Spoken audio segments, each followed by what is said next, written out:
میں ان شواہد کی بنا پر یہ یقین رکھتا ہوں پورا ترکش بیلٹ سلسلہ مجددیہ نقشبندیہ کے ساتھ یہ پورا سلسلہ افغانستان سے چلیے ترکستان سے چل کر ترکی تک پورا یہ جو نان عرب ورلڈ ہے نان عرب مسلم ورلڈ وہ سلسلہ مجددیہ حضرت احمد سرہندی رحمۃ اللہ علیہ گردن نہ جھکی جس کے جہانگیر کے آگے جس کے نفس گرم سے ہے گرمی احرار یہ انہی کا سلسلہ ہے جو پورے ٹرکش بیلٹ میں آپ کو نظر آئے گا. پھر شاہ ولی اللہ جیسا مفکر. بہرحال یہ تمام شواہد ہیں اور میرے لیے تو سب سے بڑے شواہد جو ہے اب وہ احادیث دیکھیے جو حضور نے بیان فرمائی. جب یہ مارکا گرم ہوگا ایک حدیث ہے حضور فرماتے ہیں ابن ماجہ کی روایت ہے حضرت عبداللہ ابن حارث رضی اللہ تعالی عنہ سے یخرج ناس من المشرق یوطئون للمہدی یعنی سلطان ہی. جب اس عالم عرب میں دیکھیے ایک بات میں عرض کر چکا ہوں بڑی تلخ بات ہے عالم عرب ہمارا بہتر حصہ ہے افضل حصہ ہے ان کو اللہ نے فضیلت ہم سے بہت زیادہ دی ہے. سب سے بڑی فضیلت کہ محمد خود صلی اللہ علیہ وسلم عرب تھے یہ رتبہ بلند ملا جس کو مل گیا. پھر مستقل فضیلت اللہ کا کلام ان کی زبان میں موجود ہے مادری زبان. لہذا اگر انہوں نے کوتاہی کی انہوں نے پیٹھ دکھائی بہت بڑے مجرم ہیں اس میں کوئی شک نہیں. اور یہی وجہ ہے یہ سارے ملاحب وہی ہونے ہیں. ایسی ایسی بھاری جنگیں حضور فرماتے ہیں اتنے لوگ ہلاک ہوں گے کہ پرندہ اڑتا چلا جائے گا اترنے کی جگہ نہیں ملے گی لاشیں ہی لاشیں ہوں گی. یہ شکل ہونے والی ہے. اور میں تو چونکہ ایک مضمون اور کتابچے کی شکل میں بھی شائع ہو چکا ہے جس میں کہ حضور کی اس حدیث کے حوالے سے میری امت پر بھی وہ سب کچھ وارد ہوگا جو سابقہ امت پر ہوا اسی کے حوالے سے عرض کر چکا ہوں. اگر اس صدی میں ہولوکاسٹ میں 60 لاکھ یہودی مارا گیا ہے کوئی اسی کا دوبارہ چربا جو ہے امت مسلمہ پر بھی آنے والا ہے. لیکن اس کے بعد پھر ان کے لیے فوجیں جائیں گی مشرق سے. وہاں جو امام ہوں گے جو بھی ان کو لیڈ کر رہے ہوں گے حضرت مہدی. یہ تصور ذہن میں رکھیے ہمارے مابین اور عیسائیوں کے مابین حضرت مسیح کی ذات مشترک اگرچہ ان کا یہ عقیدہ ہے کہ وہ سولی دیے گئے فوت ہو گئے معاذ اللہ ثم معاذ اللہ پھر زندہ ہو کر آسمان پر گئے پھر آئیں گے. ہم کہتے ہیں نہیں وہ سولی دیے ہی نہیں گئے وہ زندہ آسمان پر اٹھائے گئے واپس آئیں گے. گویا کہ بہت حد تک اشتراک ہے لیکن ایک اختلاف بھی ہے. اسی طرح حضرت مہدی کے بارے میں شیعہ اور سنی تصورات میں اتفاق بھی ہے اختلاف بھی ہے. یقیناً امت مسلمہ امت عرب مجھے تو اقبال کا وہ شعر یاد آتا ہے خون اسرائیل آ جاتا ہے آخر جوش میں توڑ دیتا ہے کوئی موسیٰ طلسم سامری. تو کیا خون اسماعیل جوش میں نہیں آئے گا؟ حضرت اسماعیل کی نسل میں حضور اور حضور کی صاحبزادی حضرت فاطمہ رضی اللہ تعالی عنہا. حضور نے فرمایا میری اس بیٹی کی نسل میں اللہ تعالیٰ ایک شخص کو اٹھائے گا جو اس وقت مسلمانوں کی قیادت کرے گا. یہ چیز ہمارے اور اہل تشیع کے مابین مشترک. فرق یہ ہے وہ سمجھتے ہیں کہ ان کے 12ویں امام کہ جو آج سے 1200 برس قبل روپوش ہو گئے تھے وہ ظاہر ہوں گے. ہمارے نزدیک نہیں. وہ پیدا ہوں گے نو مولود ہوں گے عام انسانوں کی طرح آئیں گے ہوں گے نسل فاطمہ میں سے رضی اللہ تعالی عنہا اور وہ اس وقت عربوں کی قیادت کریں گے. خون اسماعیل آ جائے گا آخر جوش میں اور کوئی حضرت مہدی وہ آئیں گے اور اٹھیں گے اور قیادت کریں گے دجال سے مقابلہ کریں گے اور اس ملاحم کے اندر قیادت فرمائیں گے. لیکن ان کی مدد کے لیے مشرق سے فوجیں آئیں گی. گویا کہ پہلے مشرقی کسی ملک میں یہ نظام قائم ہو چکا ہوگا کوئی ایسی طاقت وجود میں آ چکی ہوگی کہ جب وہاں بھٹی دہکے گی تو وہاں کے مسلمانوں کی امداد مشرقی ممالک سے جائے گی. اور ایک دوسری حدیث میں یہ تو ترمذی کی روایت ہے کتب حدیث میں 3 نمبر پر کتاب یہی ہے صحیح بخاری صحیح مسلم پھر یہ جامع ترمذی. اس میں حضرت ابو ہریرہ سے روایت ہے یخرج من خراسان رایات سود. خراسان میں بتا چکا ہوں حضور کے زمانے کا خراسان افغانستان کچھ حصہ پاکستان کا کچھ روسی ترکستان کی آزاد ریاستیں جو ابھی ہوئی ہیں تھوڑا سا حصہ ایران کا یہ خراسان بزرگ یہ اولڈ گریٹر خراسان. یہاں سے فوجیں چلیں گی سیاہ علم برآمد ہوں گے اور کوئی طاقت انہیں روک نہ سکے گی ان کا منہ پھیر نہ سکے گی.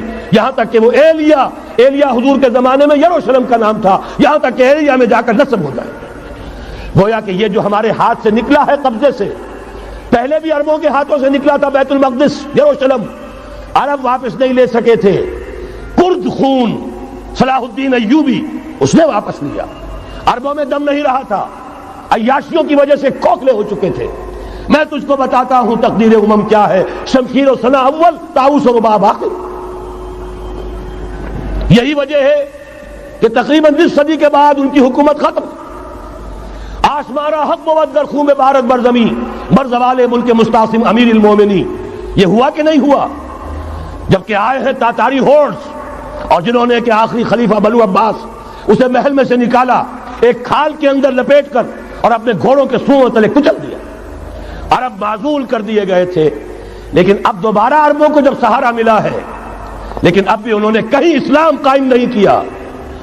کوئی روس کا غلام رہا، کوئی امریکہ کا غلام رہا، کسی نے اس کا ساتھ دیا، کسی نے اس کا ساتھ دیا۔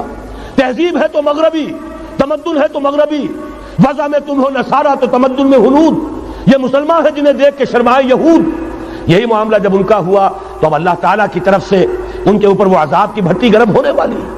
لیکن اس کے بعد پھر یہاں سے جائیں گے وہ جو ان کی مدد کریں گے، اور یہ ایلیا کو واپس لینے والے، یہ مشرق سے چلنے والے لشکر ہوں گے۔ یہ 2 حدیثیں ابھی سن لیجئے، اور تیسری حدیث یہ ہے، حضور نے فرمایا، یہ سنن نسائی کی روایت ہے، قال رسول اللہ صلی اللہ علیہ وسلم عصابتان من امتی احوذهم اللہ من النار احرزهم اللہ من النار۔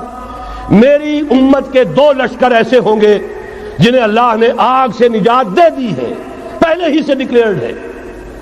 عصابت تغزو الہند، ایک لشکر کے جو ہند پر حملہ آور ہوگا، وعصابت تکون مع عیسیٰ ابن مریم علیہ السلام، اور دوسرا لشکر وہ ہے جو حضرت عیسیٰ کے ساتھ جا کر اور ان کے ساتھ مل کر یہودیوں کے خلاف جنگ کرے گا۔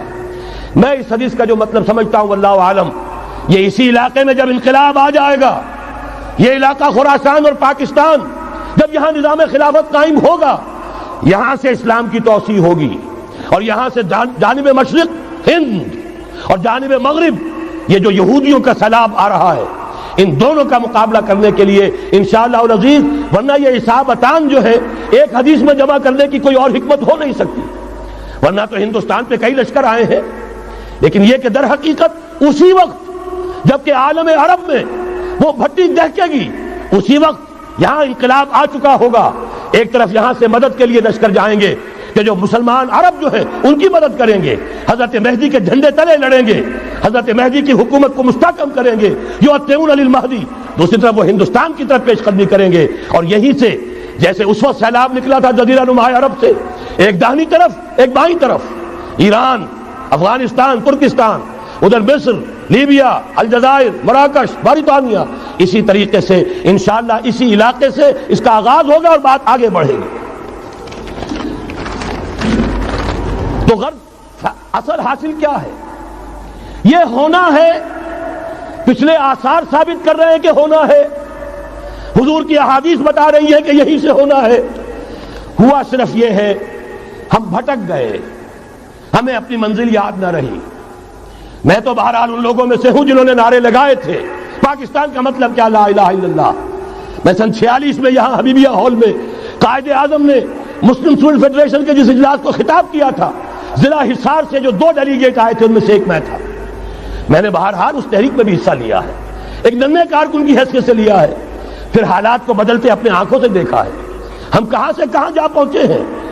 ضرورت صرف اس بات کی ہے کہ آج ہمارا حال یہ ہے، ہماری قیادت، ہماری سیاست ان لوگوں کے ہاتھ میں ہے کہ وہ فریب خوردہ شاہی کے پلاہ و کرگسوں میں اسے کیا خبر کہ کیا ہے، تب وہ تابع جاویدانہ، ان کی تہذیب مغربی، ان کی ذہنیت مغربی، ان کی وضاقتہ مغربی، ان کا تمدن مغربی، ان کی سوچ مغربی، ان کے سارے اطوار مغربی۔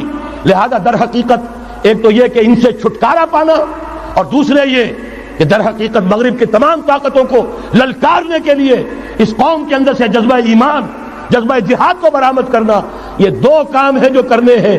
اور اگر ہم یہ کر لیں گے، جیسا کہ میں نے آیت آپ کو سنائی تھی، اللہ کا کوئی وعدہ غیر مشروط نہیں، ایمان اور عمل صالح، ایمان اور جہاد، یہ وعدے پورے کرو گے تو اللہ کا وعدہ بھی پورا ہوگا۔ لیکن ظاہر بات ہے جیسے یہودیوں نے یورپ کو فتح کیا اور آج وہ مغرب یہودیوں ہی کے زیر اثر ہمیں فتح کرنے پر تلا ہوا ہے۔ آج نوٹ کیجئے، جس طرح 3 اطراف سے یہودیوں نے حملہ کیا یورپ پر، میں اس کا تذکرہ کر چکا ہوں، آج ہم پر بھی اسی طرح کا 3 pronged اٹیک ہے۔ نمبر 1، ایٹمی دانت نہ نکلنے پائیں اس قوم کے، رول بیک کرانے کے لیے خاموش ڈپلومیسی، اس کے ہتھ کنڈے، کہیں ان میں طاقت نہ ہو جائے، کہیں یہ چیلنج کرنے کی پوزیشن میں نہ آ جائیں، اپنے پاس ایٹمک ہتھیاروں کے انبار ہوں، لیکن کسی مسلمان ملک کے پاس آ گیا تو وہ اسلامک بام بن جائے گا۔ اگر وہ اسرائیل کے پاس ہے کوئی حرج نہیں، لیکن پاکستان کے پاس کسی صورت میں ہتھیار نہیں ہونا چاہیے۔ کمزور رکھو، ہمارے دستے نگر رہے، ہماری ہی مرضی پر، ہمارے چشم ابرو کے اشارے پر حرکت کریں۔ نمبر 2، اباحیت، بے حیائی، عریانی، فحاشی، اس کا سیلاب، اور سب سے بڑھ کر خاندانی نظام کو برباد کرنے کے لیے یہ بہبود آبادی کا پروگرام۔ اور دیکھیے جادو وہ جو سر چڑھ کر بولے، مسلمانوں کے ہاتھوں کرا رہے ہیں۔ قاہرہ میں کانفرنس کرائی ہے ایک مسلمان ملک میں، اور یہ کہ اس کو آرگنائز کرنے والی ایک پاکستانی مسلمان عورت۔ یہ ہے در حقیقت کہ وہ لوگ اگر کرنا بھی چاہتے ہیں تو اس کا الزام بھی براہ راست اپنے اوپر نہیں، بلکہ یہ کہ خود کوئی مسلمان ہو جو یہ کام کرے۔ اب جو سیلاب آئے گا، جس کے لیے مدد بھی دی جا رہی ہے، اس سے ہمارے سارے بندے حیا ٹوٹ کر رہ جائیں گے، خاندانی نظام درم برم ہو کر رہ جائے گا۔ جو ابھی تک اللہ کا شکر ہے کہ ہمارے ملک کے اندر انٹیکٹ ہے کچھ اوپر کا طبقہ جو بالکل ہی مغربی تہذیب میں رگا گیا ہے، ورنہ ہمارے ہاں خاندان کا نظام ابھی انٹیکٹ ہے۔ لیکن یہ کہ یہ سیلاب بھی بڑی شدت سے آ رہا ہے، یہ چیزیں بیک وقت کیوں ہو رہی ہیں؟ اور تیسرا اور سب سے زیادہ سٹل وار، سب سے زیادہ یوں سمجھیے کہ جو لطیف، جو کہ ایک طرح کا احسان جتایا جا رہا ہے، ڈالروں کی اب یلغار۔ اب یہاں پر امریکی سرمایہ، ڈالر چاہے مشرق سے آئے چاہے مغرب سے آئے، وہ یہودیوں کا اعلی کار ہے۔ آپ نے اگر $1 نوٹ کا اگر کبھی نقشہ دیکھا ہو، اس کے اوپر جو سگنیا بنا ہوا ہے، جو نشان ہے، وہ کیا ہے؟ پیرامڈ، احرام مصر۔ یہ کن کے لیے اہمیت رکھتے ہیں؟ ہزارہا یہودیوں کا خون اور ان کی ہڈیاں ان پیرامڈز کے تلے دبی ہوئی۔ جب یہ احرام بنائے گئے تھے، یہ یہودی وہاں غلامی کے دور میں تھے، بیگار ان سے لی جا رہی تھی، بڑے بڑے پتھر جب گرتے تھے تو پسنے والے یہودی ہوتے تھے۔ یہ ان کی اپنی جیسے ہولوکاسٹ، جیسے انہوں نے اس کو اپنا سمبل بنایا ہوا ہے، اسی طریقے سے پیرامڈ، مصر کا پیرامڈ، یہ گویا کہ ان کے اس زوال کا ایک نشان ہے۔ اور اس پر ایک آنکھ بنی ہوئی ہے، ایک آنکھ، کان دجال کی آنکھ، وہ دیکھ رہی ہے۔ عجیب ہے یہ سمبل۔ نیچے لکھا ہوا ہے نووس آرڈو سکلورم، اور یہ در حقیقت 1776 جو نیچے لکھا ہوا ہے وہ رومن حروف کے اندر یہ 1776 ہے، جو میں بتا چکا ہوں آرڈر آف ایلومیناٹی وساپ نے قائم کیا تھا۔ عام دنیا یہ سمجھتی ہے کہ شاید یہ امریکہ کا یوم آزادی ہے، سن آزادی ہے۔ 1 مئی اس آرڈر آف ایلومیناٹی کی تاسیس 1 مئی کو ہوئی ہے۔ یہ 1 مئی جو منایا جاتا ہے، دھوکہ یہ دیا گیا ہے کہ یہ شکاگو کے جو مزدور ہیں ان کی یادگار ہے۔ حقیقت میں یہ 1 مئی اور 1776 آرڈر آف دی ایلومیناٹی کی تاسیس کی تاریخ ہے۔ یہ تمام معاملہ سمجھ لیجئے۔ ڈالر در حقیقت ہم نے ابھی تازہ ندائے خلافت میں نعیم صدیقی صاحب کی نظم شائع کی ہے، 45 برس بلکہ شاید اس سے بھی زیادہ عرصے کی پرانی نظم ہے جو ہم نے شائع کی ہے۔ ڈالر میرے اس دیش کو ناپاک نہ کرنا، اور میں تو انہیں داد دیتا ہوں، جو کچھ انہوں نے، شاعر کہتے ہیں اس کو جو صاحب شعور ہے، اس صاحب شعور نے جو مشاہدہ کیا ہے کہ ڈالر آئے گا تو کیا آئے گا ہمارے ہاں، اس کے پوری داستان اس تازہ ندائے خلافت میں ہم نے نہ معلوم کہاں سے اس کو کھود کر نکلوایا ہے۔ ہم ان کا احسان مانتے ہیں کہ انہوں نے اپنی یہ پرانی نظم، اب ان کی جماعت تو سب بھول بھال گئی ان چیزوں کو، اسی لیے وہ اسے تج کر باہر بھی اب آ گئے۔ بہرحال ہمیں تو ان کی ایک ایک چیز جو ہے، مجھے تو وہ شعر آج کا اگر آپ نے جنگ کا میرا کالم پڑھا ہو، میری تو فکر کے اندر رچ بس گیا ہے۔ پاکستان کے بارے میں جب کہا تھا، اے آندھیوں سنبھل کے چلو اس دیار میں، امید کے چراغ جلائے ہوئے ہیں ہم، ہماری امیدوں کے چراغ ہے یہ، اسلام کا گہوارہ بننے والی ملک ہے یہ، اس کو ہم نے قائم کیا تھا اسلام کے لیے۔ یہ آندھیاں نہ چلیں، اس ملک کو ہم نے اسلام کے چراغ جو ہے ہم نے اس میں روشن کیے ہوئے ہیں، اے آندھیوں سنبھل کے چلو اس دیار میں، امید کے چراغ جلائے ہوئے ہیں ہم۔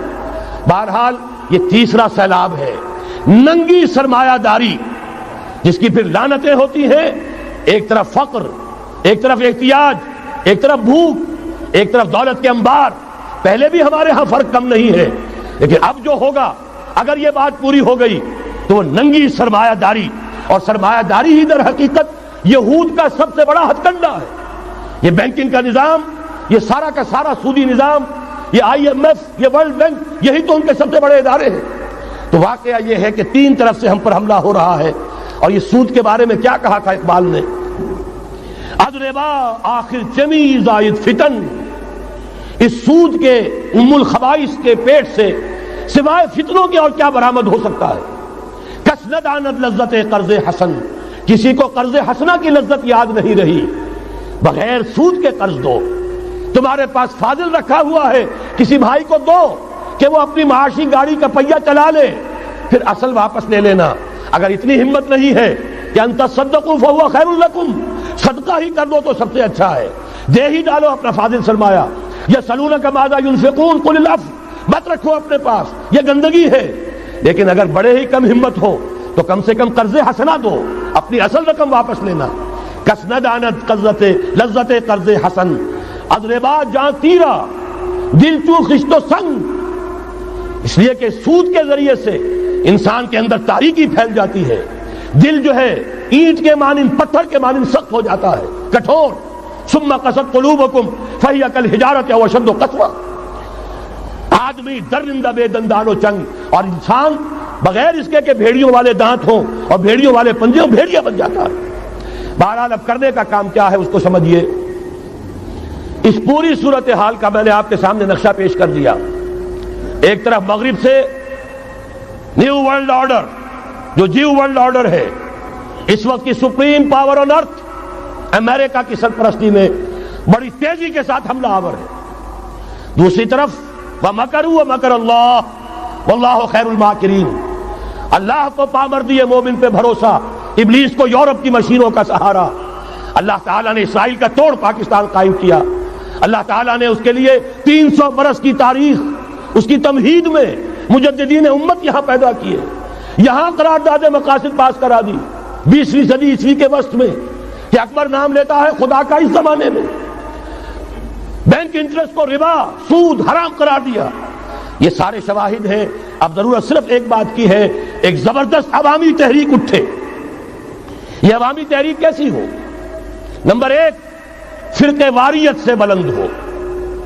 یہ فرقہ واریت جو اس وقت بہت بڑا فتنہ بن گیا ہے، جس کی کشیدگی بڑھتی چلی جا رہی ہے، اس کے اندر اگر ہم قوم کی حیثیت سے اگر ملوث ہوتے چلے گئے، آخری تباہی آ جائے۔ فرقہ واریت سے بلند، سیاسی کشمکش سے بلند، یہ سیاسی کشاکش، یہ حزب اختلاف، حزب اقتدار، اس سے بلند، اس سے کوئی بحث نہیں، کوئی دلچسپی نہیں۔ علاقائیت یا لسانی قومیت، اپنے دنیاوی حقوق کی فکر مت کرو، بلکہ آخرت کی فکر کرو، اور یہاں اس کی اصل منزل خلافت کے نظام کی فکر کرو۔ ان تمام چیزوں کو پورا کرتے ہوئے یہاں پہ نظام خلافت قائم کیا جائے، یہ ہے واحد علاج۔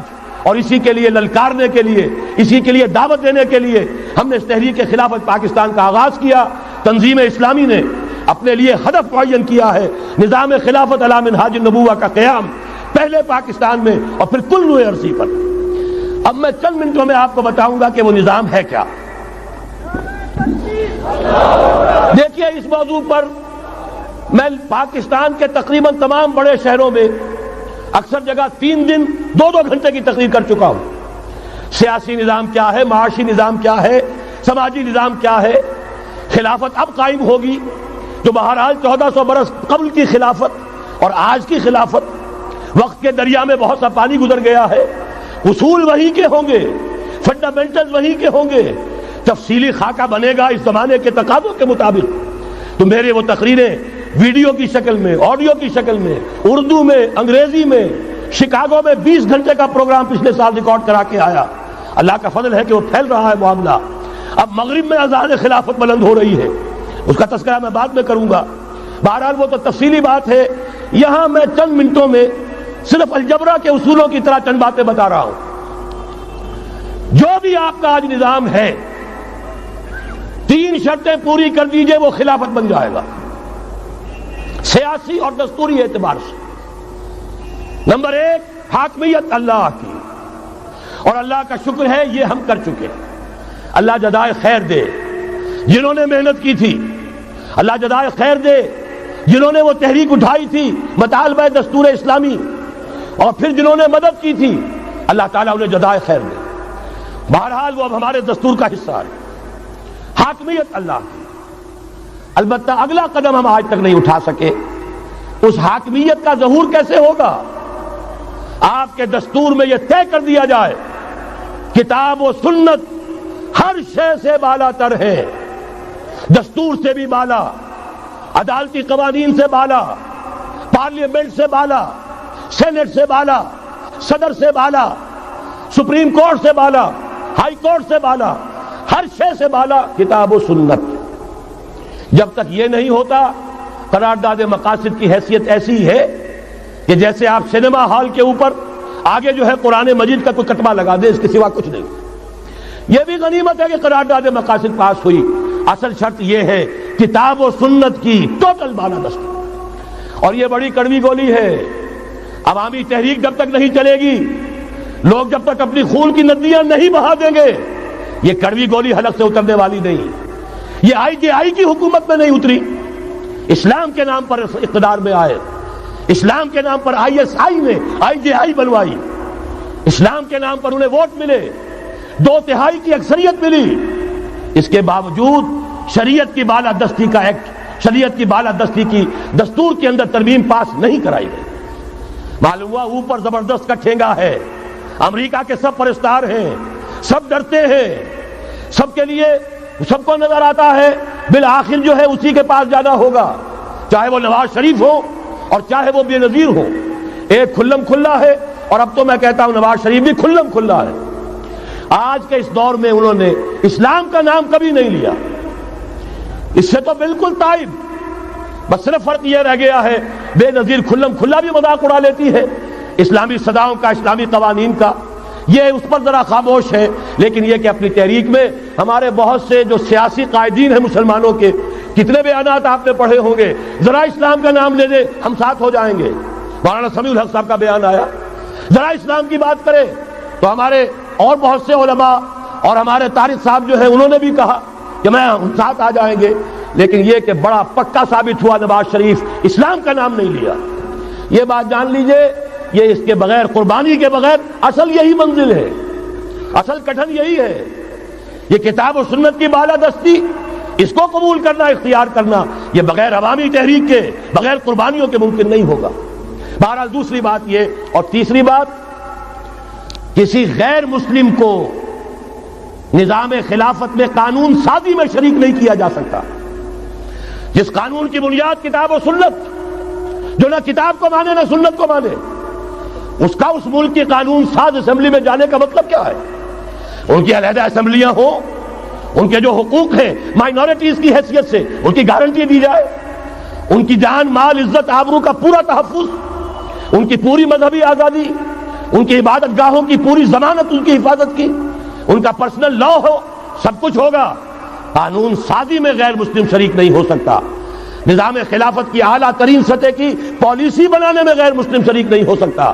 یہ معاملات ہمیں، یہ کڑوی گولیاں ہیں، لیکن صرف 3 گولیاں ہضم کر لیجئے، یہ نظام خلافت کا نظام بن جائے گا. البتہ چوتھی بات اور عرض کر دوں، وہ کہتا ہوں بہتر ہے کہ اس پارلیمانی نظام کی لعنت جو انگریزوں کی وراثت کے طور پر ہمیں ملی ہے، اسے چھوڑ کر صدارتی نظام اختیار کیا جائے. وہ صدارتی نظام جو نظام خلافت سے قریب تر ہے، انہوں نے ہم سے لیا ہے.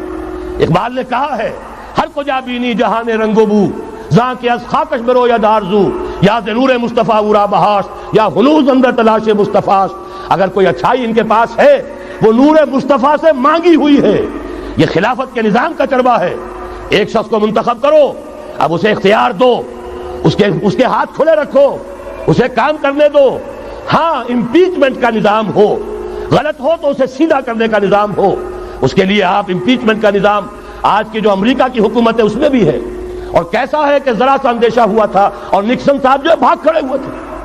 تو میرے نزدیک صدارتی نظام اور چھوٹے صوبے، یہ بڑے بڑے صوبوں کی ضرورت نہیں ہے، چھوٹے صوبے ہوں، لوگوں کو سہولتیں ہوں، ہر علاقے کے لوگوں کو معلوم ہو کہ ہمارے معاملات ہمارے اپنے ہاتھ میں ہیں، ان کے اندر کوئی احساس جو ہے محرومی کا پیدا نہ ہونے پائے. اس لیے کہ وہی چیز ہے جو سیاہی گھول دیتی ہے. کون سیاہی گھول رہا ہے وقت کے بہتے دریا میں؟ یہ ساری سیاہیاں جو سندھ میں گھل رہی ہیں، بلوچستان میں گھل رہی ہیں، سرائکی کے علاقے میں گھل رہی ہیں، ان سب کا علاج ہے چھوٹے صوبے بناؤ.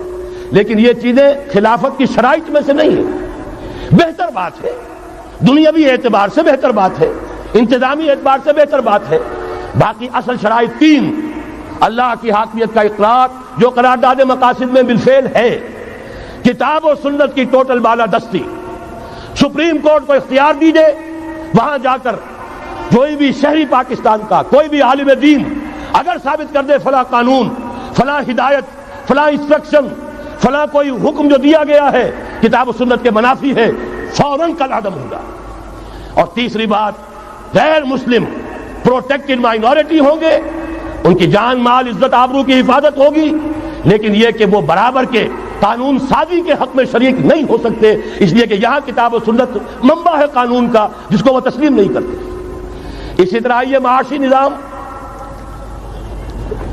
موجودہ سرمایہ دارانہ نظام، بہت بڑی لعنت، بہت بڑی لعنت، بہت بڑی لعنت. لیکن جیسے آپ کو معلوم ہے، آج ہی ابو جہل کہہ دے لا الہ الا اللہ محمد الرسول اللہ، مسلمان بن جاتا. کلمہ تو ایک ہی تھا نا. ابو طالب کے پاس جب وفد گیا تھا رؤسائے قریش کا، اور انہوں نے کہا تھا کہ اپنے بھتیجے کو روک لو ورنہ اب ہم جو تمہاری بھی رعایت اب نہیں کریں گے، میدان جنگ میں آ جاؤ. ابو طالب نے کہا تھا میرا بھتیجا تم سے کیا مانگ رہا؟ ایک کلمہ، ایک کلمہ لا الہ الا اللہ، اور تو اس کا کوئی مطالبہ نہیں. انہوں نے کہا، ابو سفیان اس وقت تک کیونکہ ابھی کفر میں تھے، شرک میں تھے، انہوں نے کہا وہ ایک کلمہ جو وہ مانگ رہا ہے وہ ہمارے سارے معبودوں کی نفی کر دیتا ہے. وہی تو سب سے بڑی مصیبت ہے. تو میں آپ کو بتا رہا ہوں، تین چیزیں اس سرمایہ دارانہ نظام میں سے نکال دیجئے، یہ اسلامی نظام بن جائے گا. تفصیل میں جانے کا موقع نہیں ہے، میں فارمولہ دے رہا ہوں. تفصیل میں نے عرض کیا، میرے کیسٹ سے کتابیں ہیں، وہ خطبات خلافت اب کتابی شکل میں بھی آ جائیں گے، انگریزی میں ویڈیو کیسٹ ہے، اردو میں ہے، بڑے بڑے شہروں میں خطبات دے چکا ہوں، مواد موجود ہے. لیکن اس وقت فارمولہ بتا رہا ہوں، تین چیزیں نکال دیجئے. نمبر ایک، سود نکال دیجئے. اس میں بھی اللہ کے فضل و کرم سے پیش رفت ہمارے ہاں ہوئی. فیڈرل شریعت کورٹ نے فتویٰ دیا اور اتنا زبردست ججمنٹ لکھا ہے، پوری دنیا کے لیے رہنمائی کا ذریعہ بن جائے گا. یہی وجہ ہے کہ مجھے معلوم ہوا ہے موجودہ حکومت نے اس کی اشاعت روک دی ہے. باہر کے ممالک سے ڈیمانڈ. میں جب انگلستان میں تھا ابھی 2 مہینے قبل، وہاں کچھ لوگوں کے سامنے تذکرہ کیا، انہوں نے کہا ہمیں منگا کے دیجئے، بنگلہ دیش کے مسلمان تھے، ہمیں منگا کے دیجئے. میں نے یہاں لکھا، معلوم ہوا کہ نہیں، وہ مل ہی نہیں رہا، بلکہ کہہ دیا گیا اسے مت چھاپو، اس کی اشاعت بند، اس لیے کہ وہ کلمہ خیر کہیں پھیل نہ جائے. یہودی کا اگر علاج ہے، جیسے آپ نے سنا تھا بچپن میں کہانیاں، دیو کی جان ایک طوطے کی گردن میں ہے، طوطے کی گردن مروڑ دو گے دیو مر جائے گا. یہودی کی جان سود میں ہے. یہ سارا ہتھ کنڈا اس کا جو ہے، جو ورلڈ ڈومینیشن یہودی چاہ رہا ہے، وہ مالیاتی نوعیت کی ہے. وہ اپنی حکومت قائم نہیں کرنا چاہتا. حکومت کے تو بڑے کھکھیڑ ہوتے ہیں، بڑی ذمہ داریاں ہوتی ہیں، لوگوں کی تنقیدیں سننی پڑتی ہیں، بھوکے بھیڑیے کبھی ٹوٹ پڑتے ہیں. لہذا ان کو چھوڑو، حکومت وہ خود کریں. ہاں وہ محنت کرے حیوانوں کی طرح، ملائی ہمارے پاس آتی چلی جائے، زندہ رہنے کی حد تک تو ان کو دیں گے. جیسے تانگے والا گھوڑے کو بھی آخر دانہ تو ڈالتا ہے کہ اگلے دن پھر اسے جوتنا ہے تانگے کے اندر، لیکن اصل کمائی تو اس کی ہے جو ہو رہی ہے. صرف یہ مالیاتی نظام اور اس کا ایک ہی لفظ کے اندر توڑ ہے، سود ختم اور یہود کی گویا کہ جان نکل جائے گی. یہی وجہ ہے جیسے ہی فیڈرل شریعت کورٹ کا فیصلہ آیا تھا، وہ جو کوئی چیزیں پائپ کے اندر پڑی ہوئی تھی مدد کی، وہ بھی روک لی گئی. یہ قوم کدھر جا رہی ہے؟ یہ تو ہمارے ہاتھ سے نکلی جا رہی ہے. اور جب تک کہ اس کے خلاف IJI کی حکومت کو سپریم کورٹ میں اپیل میں نہیں پہنچا دیا، اس وقت تک یہ ہے $1 جو ہے کہیں سے ادھر سے ادھر ہلنے نہیں دیا. یہ ہے حقائق، اصل میں ان کو سمجھ لیجیے. سود نکال دیجئے، جوا، اسپیکولیشن، فارورڈ ٹریڈنگ کی وہ ساری صورتیں جو صرف بیع سلم ایک جائز ہے، باقی ساری صورتیں حرام ہیں، ان کو نکال دیجئے اور جاگیرداری ختم کر دیجئے۔ جاگیرداری ختم کرنے کے لیے حضرت عمر کی شمشیر لانی ہوگی، شمشیر فاروقی۔ ان کا یہ فتویٰ تھا، اجماع تھا کہ جو ملک، جو علاقے بزور شمشیر فتح ہوئے ہیں وہ کسی کی انفرادی ملکیت نہیں رہیں گے، وہ امت مسلمہ کی اجتماعی ملکیت ہے۔ کوئی انچ زمین، اسی وجہ سے ہمارے ہاں فرق ہے خراجی اور عشری۔ عشری زمین ملکیتی ہوتی ہے، اس میں سے ایک مسلمان جس کی ملکیتی زمین ہے اس کا وہ 10واں حصہ یا 20واں حصہ پیداوار کا دے کر فارغ، اور جو خراجی زمین ہوتی ہے وہ کسی کی ملکیتی نہیں ہوتی، وہ تو مسلمانوں کی ہے، نظام خلافت کی ہے۔ جو کام کر رہا ہے چاہے مسلمان ہو چاہے غیر مسلم ہو، وہ کاشت کرے گا، آدھا اس کا ہے، آدھا ریاست کا ہے، بیت المال کا ہے۔ یہ ہے نظام خراجی کا اور عشری کا فرق۔ اور حضرت عمر نے طے کر دیا تھا رضی اللہ تعالیٰ عنہ کہ جتنے علاقے فتح ہوئے، یہ مصر ہے، یہ عراق ہے، یہ شام ہے، یہ ایران ہے، ساری زمینیں مسلمانوں کی اجتماعی ملکیت۔ کام کرنے والے چاہے یہودی ہوں، چاہے مجوسی ہوں، چاہے عیسائی ہوں، چاہے وہ مسلمان ہو جائیں، زمین خراجی رہے گی، زمین سے خراج جائے گا بیت المال میں تاکہ تمام امت کی بہبود میں صرف ہو سکے۔ 3 کام کر دیجئے، باقی ساری market forces, free economy, personal incentive, personal ownership, ساری چیزیں، سارے اصول جس کی وجہ سے کہ سرمایہ داری کو فتح حاصل ہوئی ہے کمیونزم کے اوپر، وہ سارے اصول اسلام کے اندر موجود ہیں۔ لیکن سود نکال دو، جوا نکال دو، جاگیرداری نکال دو، اب آؤ اوپن کمپٹیشن، سرمایہ کاری کرو۔ ابھی آپ نے نظم پڑھی، سرمایہ داری کو ختم کرنا ہے، سرمایہ کاری کو فروغ دینا ہے، یہ ہے اسلام کا نظام معیشت۔ البتہ اس میں چوتھی چیز، کفالت عامہ کے لیے زکوٰۃ کا نظام مکمل قائم کرو۔ ہر شہری کی بنیادی ضروریات کی پوری ذمہ داری اور کفالت نظام خلافت لیتا ہے۔ یہاں پھر میں مجبور ہوں کیا کروں، لیکن جب چھڑ گیا قیامت کا، بات پہنچی تیری جوانی تک، خلافت کا تذکرہ ہو اور حضرت عمر کا ذکر نہ آئے، ناممکن۔ خلافت کا نظام، جیسے آپ کہتے ہیں کہ گلاب کا پھول پورا کھلا ہوا ہے، للی ان بلوم، خلافت کا نظام پورا کھلا ہوا حضرت عمر کے دور میں نظر آتا ہے۔ اسی وقت کہا تھا حضرت عمر نے رضی اللہ تعالی عنہ کہ اگر دجلہ و فرات کے کنارے کوئی کتا بھی بھوکا مر گیا تو قیامت کے دن عمر ذمہ دار ہوگا۔ اور جانور تک کا معاملہ ہے، مجوسی کو دیکھ لیا تھا، بوڑھے کو ایک کہ جو بھیک مانگ رہا تھا، وہاں کے عامل اور گورنر سے ایکسپلینیشن کال کی، یہ بھیک کیوں مانگ رہا ہے؟ جب یہ جوان تھا، کام کر سکتا تھا، تم اس سے جزیہ لے رہے تھے، اب یہ بوڑھا ہو گیا ہے، کما نہیں سکتا، تم نے اسے بھکاری بنا دیا ہے، اس کا وظیفہ مقرر کرو۔ ظاہر بات ہے غیر مسلم ٹیکس دیں گے، مسلمان زکوٰۃ دیں گے، مسلمانوں کے لیے زکوٰۃ سے کفالت عامہ ہوگی، غیر مسلموں کے ٹیکسوں کے ذریعے سے۔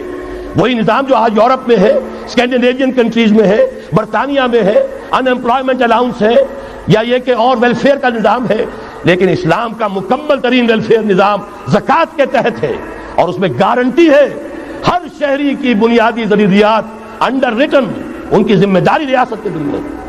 حضرت عمر ہی کا زمانہ تھا کہ لوگ اپنی زکوٰۃ لے کر پھرتے تھے، لینے والا کوئی نہیں ہوتا تھا۔ اس کا بھی میں مسئلہ آپ کو سمجھا دینا چاہتا ہوں۔ میں نے تو عرض کیا تھا، میں تو مدرس ہوں، عوامی مقرر نہیں ہوں، میں تو چاہتا ہوں آپ چیزیں سمجھ کر اور ان کا علم آپ کا جو ہے حاصل کر کے اٹھیں، لوگوں کو پھر پہنچائیں۔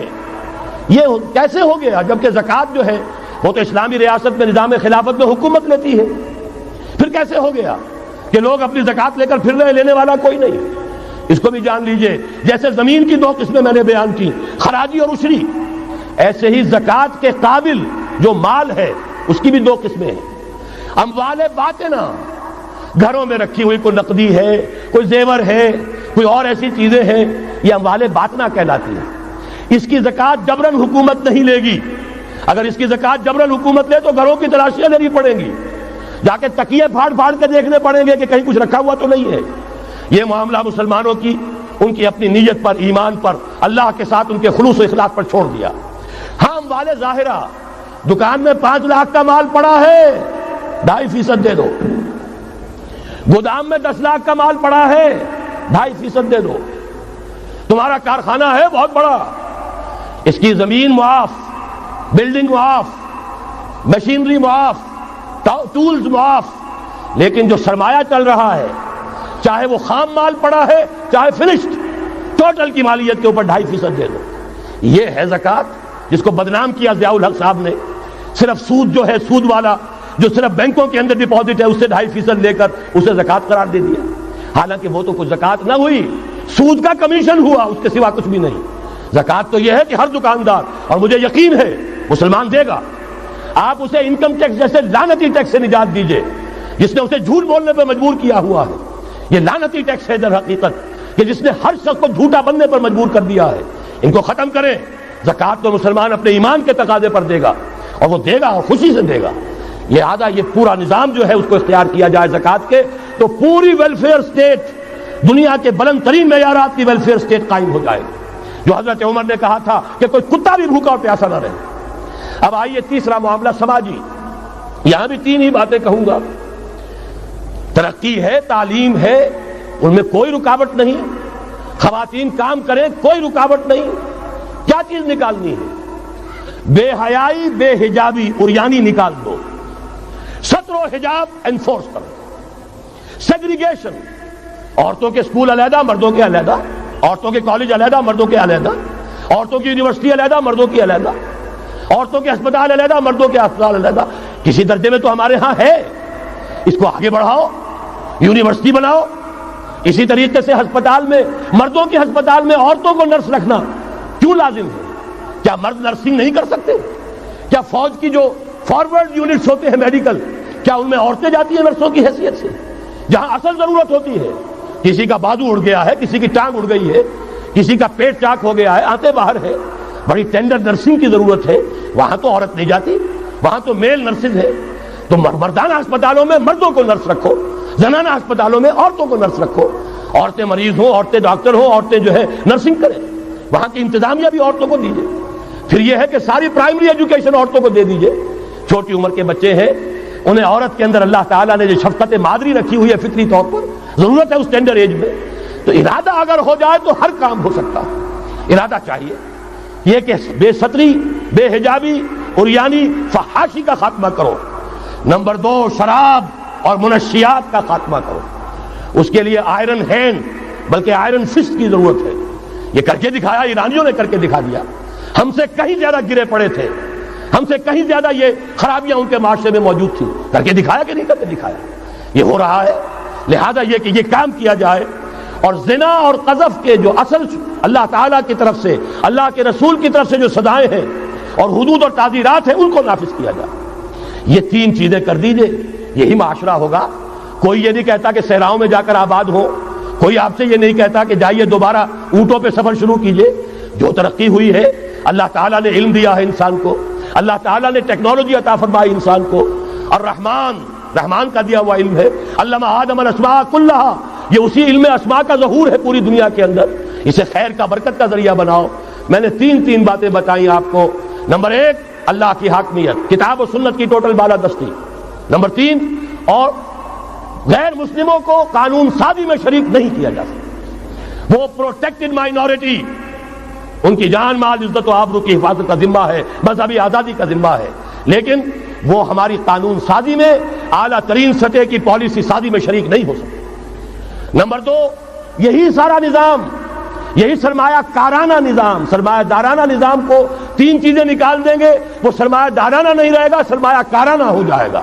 یہ سرمایہ کارانہ نظام، سود نکال دو، جوا نکال دو، جاگیرداری ختم کر دو، یہی رحمت ہو جائے گی. اللہ کی ربوبیت عامہ، ربوبیت کاملہ کے آپ کو منظر نظر آئیں گے. جاگیرداری کا خاتمہ کر دیجئے. اسی طریقے سے بے حجابی، فحاشی، عریانی. نمبر 2، شراب اور منشیات. نمبر 3، جو حدود ہیں شریعت کے، ان کو نافذ کیجئے تاکہ معاشرہ اسلامی معاشرہ بنے. اب آخری بات ہے میری، اور اسی کے ضمن میں کچھ مطالبے ہیں جو آج ہمیں کرنے ہیں حکومت سے. پہلی بات یہ کہ یہ خلافت کیسے آئے گی.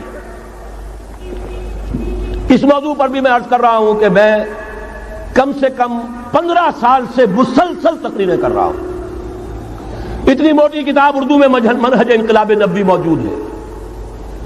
اس کے موضوع پر انگریزی میں کیسٹ، اردو میں cassette, video cassette, audio cassette, میری طرف سے مواد پورا موجود ہے. پہلا مرحلہ کیا ہے؟ غور سے سنیے، اس لیے کہ اس کے مخاطب اب آپ ہیں براہ راست، ہر فرد۔ خلافت کا نظام قائم کرنا ہے تو پہلے اپنی ذات میں خلیفہ بنیے۔ اللہ نے آپ کو ایک جسم دیا ہے، زبان دی ہے، آنکھیں دی ہیں، کان دیے ہیں، یہ سب آپ کے پاس اللہ کی امانت ہیں، ان پر اللہ کی حکومت قائم کی۔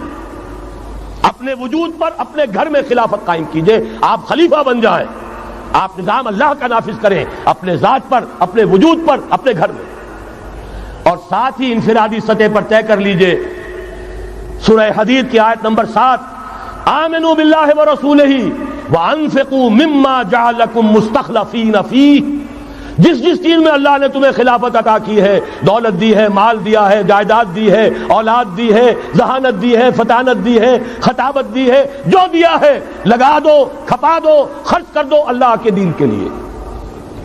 یہ ہے پہلی خلافت۔ اپنے وجود پر اللہ کی حکومت قائم کرو، اپنے گھر میں اللہ کی حکومت قائم کرو، اپنی معاشرت اسلامی بناؤ، اپنے معاش کو اسلامی بناؤ، اور جو کچھ اللہ نے دیا ہے، جسم و جان کی توانائیاں ہوں، صلاحیتیں ہوں، قوتیں ہوں، مال ہو، اولاد ہو، لگا دو، کھپا دو، صرف کر دو اللہ تعالیٰ کے دین کے غلبے کے لیے۔ یہ ہے انفرادی خلافت۔ جان لیجئے جب تک افراد اس خلافت کا حق ادا نہیں کریں گے، اجتماعی خلافت کبھی نہیں آئے گی۔ آرزویں کرتے رہیے، لیس بامانیکم ولا امانی اہل الکتاب، نہ تمہاری خواہشوں سے کچھ ہوگا نہ اہل کتاب کی خواہشوں سے ہوگا۔ انہوں نے بھی کیا ہے تو بڑے پاپڑ بیل کر کیا ہے جو کچھ کیا ہے، اور تمہیں بھی کرنا ہوگا تو بڑی طاقت صرف کر کے اور محنت کر کے، قربانیاں دے کر کرنا ہوگا۔ یہ محض دعاؤں سے بھی نہیں ہو سکتا، دعائیں منہ پر دے ماری جاتی ہیں۔ جو کچھ کر سکتے ہو کر گزرو، پھر دعا مانگو، دعا قبول ہوگی۔ اگر یہ نہیں ہے تو دعا منہ پر دے ماری جائے۔ لہذا اگر کام کرنا ہے، تیسری بات، محض دعوت و تبلیغ اور نصیحت اور وعظ سے نہیں ہوگا۔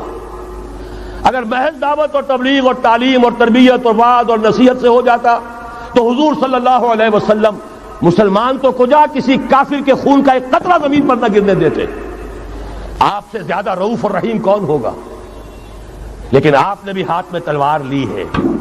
وانزلنا الحدید، ہم نے لوہا اتارا ہے، فیہ باس شدید، اس میں جنگ کی صلاحیت ہے، ومنافع للناس، لوگوں کے لیے اور فائدے بھی ہیں، توا پر ہاتھ پھکنی چمٹا بھی بنا لیتے ہو، لیکن اصل میں یہ ہے جنگ کے اسلحہ کے لیے، اور یہ تمہیں اس لیے دیا گیا وَلِيَعْلَمَ اللَّهُ مَن يَنصُرُهُ وَرُسُلَهُ بِالْغَيْبِ، کون ہے جو اس ہتھیار کو ہاتھ میں لے کر کھڑے ہوں اور اللہ اور اس کے رسولوں کی مدد کرے۔ اللہ اور رسول کی مدد سے مراد کیا؟ اس کا نظام خلافت قائم۔ تو محض دعوت و تبلیغ سے نہیں ہوگا، اور انتخابات سے تو بالکل نہیں ہوگا۔ یہ تو یوں سمجھیے کہ واقعہ یہ ہے کہ اگر آپ مجھ سے پوچھیں، سب سے بڑا صدمہ جو مجھے ہے، سب سے بڑا صدمہ وہ ان مذہبی جماعتوں کے کردار کی وجہ سے ہے جنہوں نے اس ملک میں آ کر سیاست کی کشاکش اور انتخابی سیاست کے اندر اپنا سارا وقت، ساری توانائیاں ضائع کر دی، کچھ حاصل نہیں ہوا۔ گھٹی میں ایسا پڑ گیا ہے، کچھ چسکے ایسے لگ گئے ہیں، کچھ وی آئی پی ٹریٹمنٹ، میں نے بھی 2 مہینے مزہ چکھا اس لیے جانتا ہوں۔ اللہ تعالیٰ جو ہے اس طرح کے تجربات کرا دیتا ہے، ورنہ کیسے اندازہ ہو؟ وی آئی پی علیحدہ اتر رہے ہیں، آپ کے لیے گاڑی آپ کے بالکل دروازے پر کھڑی ہوئی ہے، سیڑھی سے اترے آپ جہاز کے اور گاڑی موجود ہے، یہ ساری وی آئی پی ٹریٹمنٹ مل رہا ہے، اور یہ کوریڈورز آف پاور میں گھومنا پھرنا، ان جاگیرداروں کے ساتھ بیٹھنا، ان کے سے ولیمے کرنا، ان کے سے ٹھاٹ، ظاہر بات ہے ان کے ولیموں میں جائیں گے تو انہیں بھی بلائیں گے، ویسے ہی کرنے پڑیں گے، پھر لاکھوں کروڑوں آپ بھی خرچ کریں گے۔ یہ ساری لعنتیں جو آئی ہیں مذہبی جماعتوں کے اندر، یہ صرف اس انتخابی سیاست کی وجہ سے۔ میں بڑے صدمے سے عرض کر رہا ہوں، واقعہ یہ ہے میرے نزدیک اس ملک میں اسلام کے نہ آنے کا پہلا مجرم مسلم لیگ نہیں ہے، پہلی مجرم وہ جماعتیں ہیں جنہوں نے اپنا سارا وقت انتخابی سیاست میں اور اقتدار کی کشاکش میں صرف کر دیا۔ مسلم لیگ کا بہت بڑا احسان، قائد اعظم کا بہت بڑا احسان، انہوں نے آپ کو ملک لے دیا۔ اس سے زیادہ کا نہ ان کا دعویٰ تھا، نہ ان سے توقع ہو سکتی تھی۔ پیر جماعت علی شاہ نے یہ کہا تھا، میں ان کے قول کا بہت بڑا قائل ہوں، ان کی ذہانت اور فطانت کا۔ جب ان سے کہا گیا ہے رحمت اللہ علیہ کہ آپ اتنے بڑے، آپ مقتدا ہیں، مرشد ہیں، اتنی بڑی روحانی شخصیت ہے، ایک داڑھی مولے کے ہاتھ پر بیعت کر لی آپ نے، یہ اشارہ تھا قائد اعظم کی طرف۔ حضرت پیر جماعت علی شاہ رحمۃ اللہ علیہ نے فرمایا بھائی میں نے اس کے ہاتھ پر بیعت نہیں کی، میرا تو مقدمہ ہے، ایک قومی مقدمہ ہے ہندو قوم کے ساتھ، اور مجھے اس مقدمے کے لیے ایسا وکیل چاہیے جس میں دو وصف موجود ہو، مہارت پوری ہو، قانون کو جانتا ہو، ماہر ہو، اور دوسرے یہ کہ بکنے والا نہ ہو۔ میں نے اپنے قومی مقدمے کے لیے وکیل کیا ہے محمد علی جناح۔ ظاہر بات ہے 100% بات صحیح، اور ان کے اس کردار کو دشمنوں نے مانا، نہرو نے، گاندھی نے، ان کے بڑے بڑے دشمنوں نے مانا۔ یہ شخص جو کہتا ہے he means what he says، یہ جو کہتا ہے وہی اس کے دل میں ہوتا ہے، اس کے ہاں کوئی ہیر پھیر نہیں ہے۔ بہرحال انہوں نے ملک لے دیا، یہ بہت بڑا احسان۔ آگے کام تھا رجال دین کا، رجال دین یا تو لگے رہے صرف اپنے مدرسوں میں اور خانقاہوں میں، تبدیلی کا احساس ہی نہیں ہوا کہ کتنا بڑا انقلاب آ گیا ہے، اب ہم انگریزی دور میں نہیں ہیں، اب یہ ایک مسلمانوں کی حکومت بن گئی ہے، اب تو توانائی ہونی چاہیے اس کو اسلامی بنانے کے لیے۔ اور جو جماعتیں چلی گئی انتخابات میں، واقعہ یہ ہے کہ سب سے گھناؤنا کردار، اور اس ملک میں اسلام کے آنے میں جو بھی رکاوٹ رہی ہے، سب سے بڑا فیصلہ کن رکاوٹ کا معاملہ ان مذہبی جماعتوں کا کردار۔ اس سے ہٹ کر کیا کرنا ہے، میں نے عرض کیا پہلے، اور یہ میں آپ سے کہہ رہا ہوں، خدا کے لیے سوچئے، آج کی رات جا کر سوچئے، خلیفہ بننا ہے اپنی ذات میں، اپنے وجود پر خلافت قائم کیجئے، اپنے گھر میں خلافت قائم کیجئے، توبہ کیجئے اللہ کی جناب میں، یا ایھا الذین آمنوا توبوا الی اللہ توبۃ نصوحا، بڑے خلوص کے ساتھ توبہ کیجئے، اپنی معاشرت کو، معیشت کو درست کیجئے، اور یہ کہ اپنا تن من دھن، ان صلاتی و نسکی و محیای و مماتی للہ رب العالمین، اس کا فیصلہ کیجئے۔ یہ پہلا مرحلہ ہے بڑا کڑوا، بڑا بھاری، لیکن یہ بھی میں آپ سے عرض کر دوں، جو ارادہ کر لے اس کے لیے بہت آسان، اللہ تعالیٰ کی مدد آتی ہے۔ تم کرو ہمت، توفیق ہم دیں گے، تم کرو فیصلہ، تحصیل ہماری طرف سے ہوگی، آسانی ہماری طرف سے ہوگی۔ فَسَنُيَسِّرُهُ لِلْيُسْرَىٰ، آسانی کے لیے آسان کرتے چلے جائیں گے۔ جو پہاڑ نظر آتے ہیں شروع میں، معلوم ہوتا پہاڑ نہیں، ریت کے ٹیلے تھے، ہمارے قدموں تلے بکھر کر رہ گئے ہیں۔ کر کے دیکھیے، ارادہ کیجئے، عزم کیجئے، طے کیجئے، ان صلاتی و نسکی و محیای و مماتی للہ رب العالمین، اور میرے پاس جو کچھ ہے وہ میرے خدا کا ہے، مجھے اسی کے لیے صرف اپنی زندگی کا تار برقرار رکھنے کے لیے جو ناگزیر ضرورت ہے وہ پوری کرو، باقی لگا دو، کھپا دو۔ آمنوا باللہ ورسولہ وانفقوا مما جعلکم مستخلفین فیہ، جس چیز میں خلافت دی ہے خرچ کر دو۔ دوسرا مرحلہ، یہ خلفاء، ابھی انصاری صاحب نے وہ آیت آپ کو سنائی تھی، ثم جعلناکم خلائف، خلائف جمع ہے خلیفہ کی، ہر مسلمان خلیفہ ہے، یہ سمجھ لیجیے اچھی طرح۔ وہ تو صرف یہ ہے کہ جیسے یہ جو کافرانہ نظام ہے جمہوریت کا، جو مادہ پرستانہ انسانی حاکمیت کی بنیاد پر، اس میں بھی ہر شہری حاکم ہوتا ہے، اپنے ووٹ کے ذریعے سے وہ اپنی حاکمیت کا اختیار منتقل کرتا ہے، وہ نمائندہ بن کر آتا ہے، گویا کہ انہوں نے اپنی حاکمیت ڈیلیگیٹ کی ہے اس شخص کو، اس صدر کو، چاہے وہ بش تھا اور چاہے وہ کلنٹن ہے، ورنہ حاکمیت تو پاپولر ہے، عوام کی ہے۔ اسلام میں خلافت عوام کی ہے، لیکن عوام مسلمان جو اللہ کو ماننے والے ہیں ان کی خلافت ہے، اور ان کی خلافت پہلے وہ اپنی ذات میں خلیفہ بنیں گے، پھر اپنی خلافت کا ایک حصہ ایک خلیفہ کو منتقل کریں گے۔ جب تک خلافت نہیں ہوتی ایک جماعت کے امیر کو منتقل کریں گے وہی حصہ۔ علیکم بالجماعہ، طاقت بنو، قوت بنو، علیکم بالجماعہ، ید اللہ علی الجماعہ، اللہ کی تائید، اللہ کی نصرت، اللہ کی طرف سے برکت جماعت پر آتی ہے، افراد پر نہیں آتی۔ جمع ہو جاؤ۔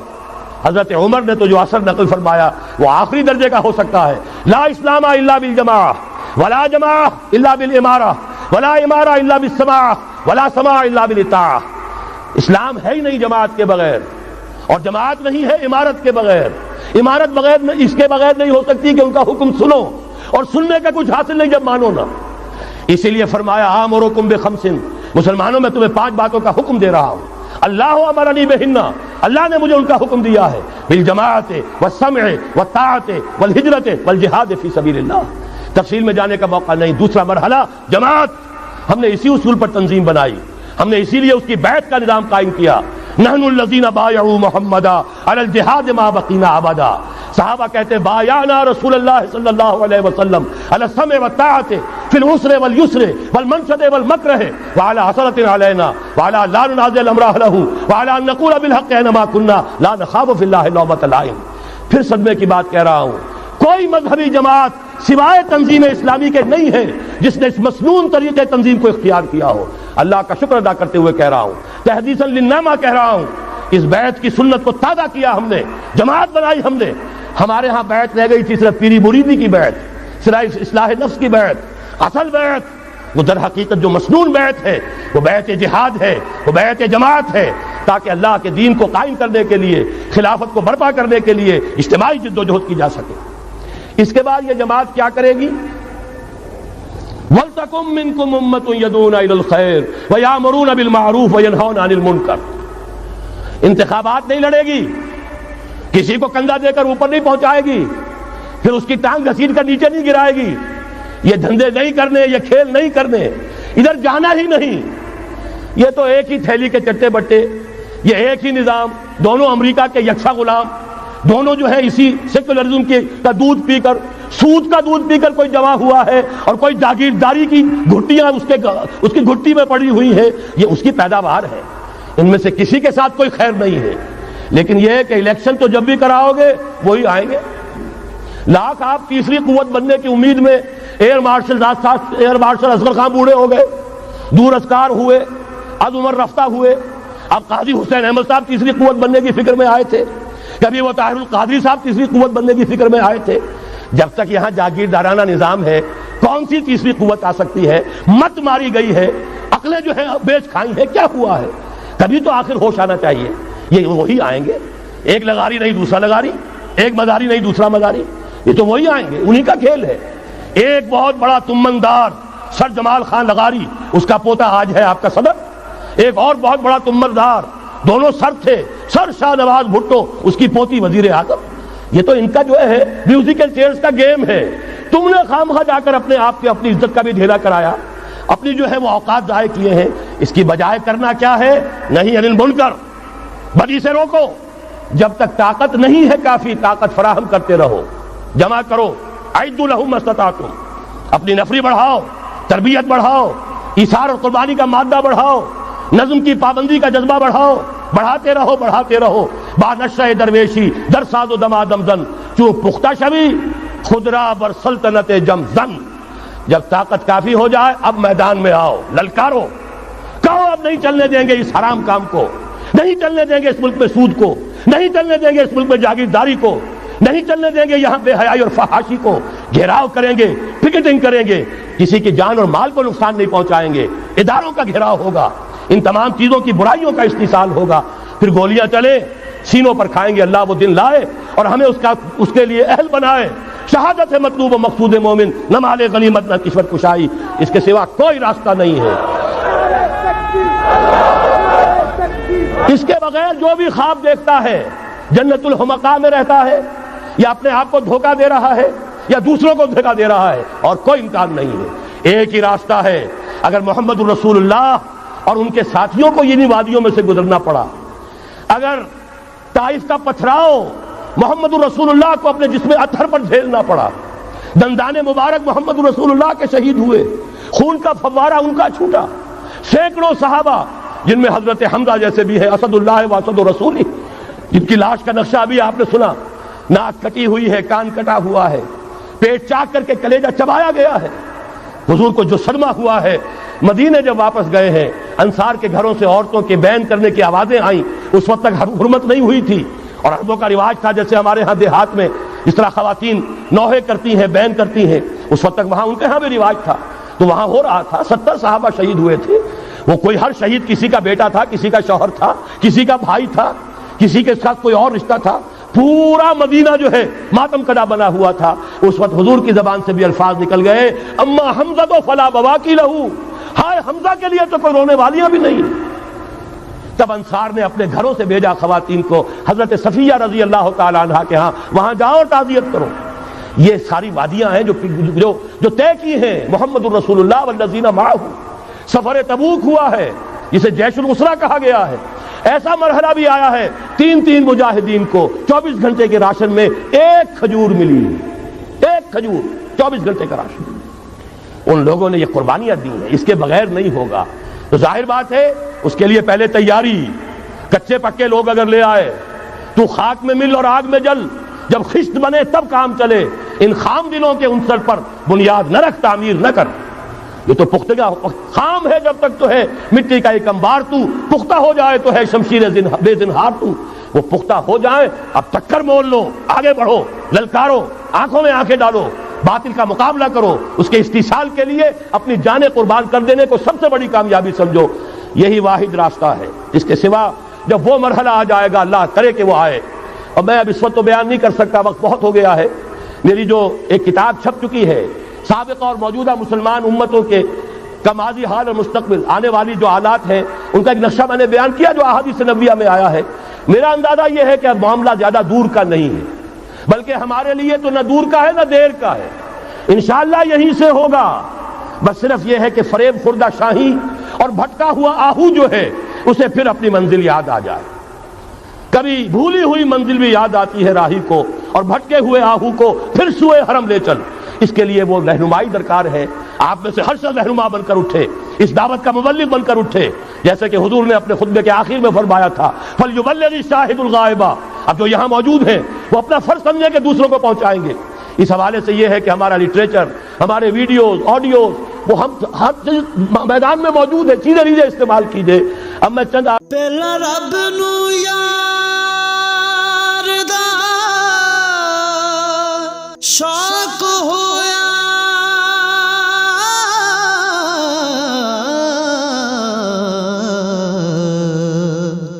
نبی پاک دا کرن جمال مائیں آیا وہی لے کے ہویا ترت حاضر، تے لیا یار نے یار نو پھال مائیں۔ مرشد دے عشق تصور وچ ایک ہور نظارہ ویکھ لیا، جدوں دل کیتا اکھ میٹ لئی، محبوب پیارا ویکھ لیا۔ بڑا شوق سی رب ارنی دا، ایک چلک نہ موسیٰ سہ سکیا، اسی ہتھاں دے وچ ہتھ دے کے سورے دا سارا ویکھ لیا۔ اج سامنے بیٹھ کے مرشد دے